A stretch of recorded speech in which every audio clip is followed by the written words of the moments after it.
Баршаңызға қайырлы күн достар. Бүгін сіздерге жеңіл сырникидің рецебін ұсынамын. Ең алдымен бізге құрғақ сүзбе қажет. Мен дүкендікін қолдандым. Сіздер қолдыкінде қолдансаңыздар болады. Оның үстіне үй температурасында бір жұмыртқа және де 2 ас қасық қант саламыз. Егер де одан да тәтті болғанын қаласаңыздар, көбейтсеңіздер болады. Бұларды жақсылап араластырамыз.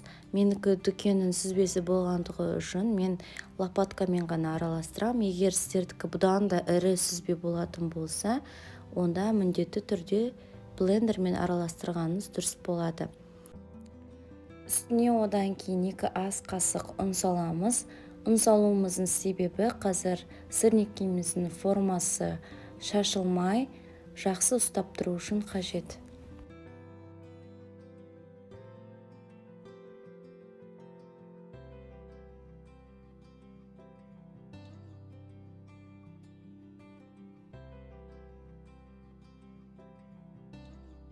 Мінекей достар, қамырымыз дайын болды.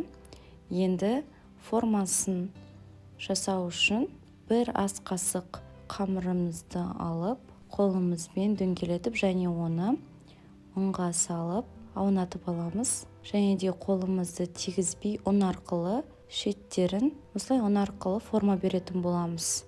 Сонда қолыңызға да жабыспайды және де өзінің дөңгелек формасын алып шығатын болады. Қатты жіңішке қылудың қажеті жоқ. Сырники осындай орта мөлшерде шығу керек. Сырникидің өте көп рецептері бар, бірақ олардың барлығы жақсы шыға бермейді. Маған осы рецептпен ұнағаны үшін сіздермен бөліскім келді.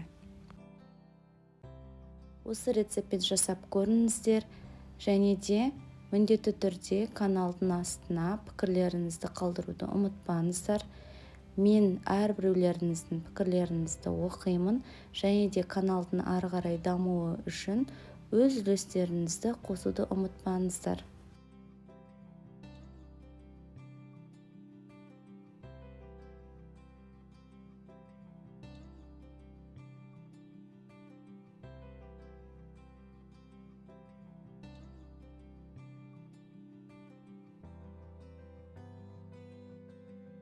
Осы рецепттің құрамы бойынша менде барлығы 9 дана сырники шықты. Егер қаласаңыздар, бұдан да көбірек жасасаңыздар болады. Енді табамызды қыздырып, қаласаңыздар сұйық маймен пісірсеңіздер болады. Мен сары май қостым. Екеуімен де жақсы шығады. Бірақ та қатты көп қосудың қажеті жоқ қыздар, өйткені қатты майлы болып кетеді, сол үшін сәл салсаңыздар жетеді. Мінекей осылай екі жағын қызартып аламыз. Астын қызарту үшін шамамен 3-4 минут кетеді, сіздің табаныңызға байланысты. Егер де көбірек ұстасаңыздар, одан да қатты қоңырқай болады. Мен мінекей осылай қылып алдым, маған осындай ашық түсті болғаны ұнайды. Егер сіздер қаласаңыздар, тағы да көбірек ұстасаңыздар болады.